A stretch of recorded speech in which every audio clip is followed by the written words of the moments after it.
They thought he was just another new kid, but when they decided to mess with the new black boy, they quickly realized their huge mistake. What they didn't know was that he wasn't just any kid, he was about to turn the tables in a way no one saw coming. A minute later, those bullies weren't laughing anymore. They were begging for mercy. It was the first day of school, and Jamal knew he wasn't exactly going to get a warm welcome. Moving to a new town wasn't easy, especially when you were the only black kid in a school full of faces that didn't look like yours.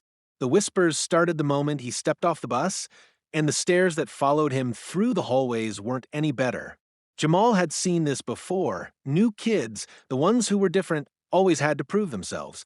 But he wasn't the kind of person to back down. He had learned early in life that staying quiet and keeping your head down didn't get you respect. His first class was history, and as he walked in, his eyes scanned the room. The desks were lined up in neat rows. The usual mix of kids gossiping, chatting, and already forming their little cliques. The teacher, Mrs. Thompson, looked up from the desk and smiled at him. "Ah, Jamal. Welcome," she said warmly, motioning for him to take a seat. "Why don't you sit by Kyle?" Jamal nodded, looking over at Kyle, a lanky kid with messy hair and a crooked smile, who gave him a friendly nod. Jamal made his way to the desk, sat down, and tried to get comfortable. He knew the routine. Be polite, don't make waves, and just get through the day. But it didn't take long for the troublemakers to notice him. A group of boys in the back of the class had been eyeing him since he walked in, their smirks widening as they exchanged looks. The leader of the group, Brandon, was the kind of kid who liked to show off, to make others feel small, so he could feel bigger. "You're the new kid, huh?" Brandon said loudly, enough for the whole class to hear. "What's up with the hair? Looks like you walked out of a shampoo commercial or something." Jamal didn't flinch. He had heard worse, and honestly, Brandon's words didn't bother him. But Jamal knew how these things worked. He'd been in enough schools to know that if you didn't stand up for yourself, it was like giving them permission to keep going. "You got a problem with my hair?" Jamal asked, his voice calm but firm. Brandon's smirk grew wider. "Nah, I just didn't know people still looked like that in this day and age," he said, drawing laughs from his friends. "I mean, is that even a style?" Jamal leaned back in his chair, crossing his arms. He knew Brandon was trying to get a rise out of him. He wasn't going to give him the satisfaction. If you have to talk about someone's appearance to feel better about yourself," Jamal said, his voice growing louder, "that kind of says a lot about you, doesn't it?" The class fell silent for a moment. Brandon's grin faltered slightly as he looked around, realizing that a few people were starting to pay attention. He wasn't used to people standing up to him, especially not so smoothly. He opened his mouth to retort, but before he could, Kyle, who had been watching from the desk beside Jamal, leaned over and whispered something to him. "Man, don't bother. I've seen him deal with worse. You don't want to mess with Jamal." Brandon froze. For the first time, doubt flickered in his eyes. He glanced at his friends, but they were no longer laughing. Some of them were starting to look uncomfortable, and the momentum of the bullying was beginning to slip away. Jamal could see the tension in the air. He wasn't going to let them get away with it, but he wasn't going to give them the satisfaction of a confrontation either. He had learned long ago that bullies like to see you struggle, to watch you get angry and upset. Jamal wasn't going to give them that power. Instead, he leaned forward and looked Brandon dead in the eye.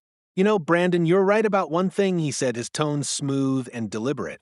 "I do look different. But if you think that makes me less than you, then maybe you should take a closer look at who you're really talking to." Brandon's confidence wavered. The whole class was watching now, and the whispering had started again, this time in Jamal's favor.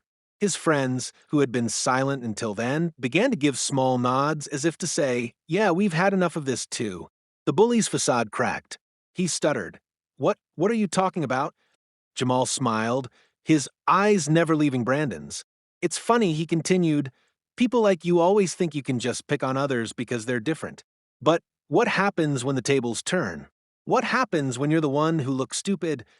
The shift in the room was palpable. Even Mrs. Thompson, who had been watching the exchange unfold, seemed to notice the change.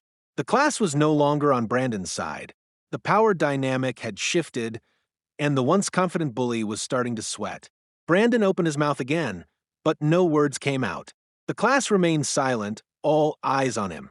Then, he did something that no one expected. He backed down.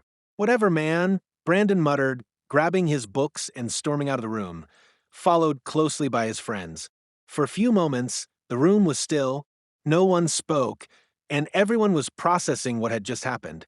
It wasn't just the fact that Jamal had stood up to Brandon, it was the way he had done it. Cool, calm, and collected. He hadn't raised his voice or made a scene. He had just let his words and his confidence speak for themselves. Finally, Mrs. Thompson cleared her throat. "All right, let's get back to work," she said, breaking the silence. But Jamal knew this wasn't just another day at school. He had just turned a corner. The bullies had underestimated him. They thought he was weak new and an easy target, but now they knew better. And so did the rest of the class. The rest of the day went by without incident. Jamal went through his classes, but now he didn't just feel like the new kid. He felt like someone who had earned a little respect. The whispers that had started earlier in the day were no longer about him being different. Instead, they were about how he had handled himself, how he had shut down the bullies with nothing more than his words. When the final bell rang, Jamal walked out of the school with his head held high. As he passed by a group of kids, he overheard one of them saying, "Man, that Jamal's got some real backbone." It was a small victory, but it was enough to let Jamal know he had made his mark. The bullies had messed with the wrong person. And now, they would have to deal with the consequences. Every day, someone faces the challenge of standing up to bullies. Jamal's story is a powerful reminder that strength isn't always about physicality, it's about the power of words, confidence, and standing your ground when it matters most. If you believe in the power of standing up for yourself and others, don't forget to subscribe to Expect Stories. Join us for more stories of courage, resilience, and the strength to overcome the odds. Hit the notification bell and stay tuned for the next incredible story.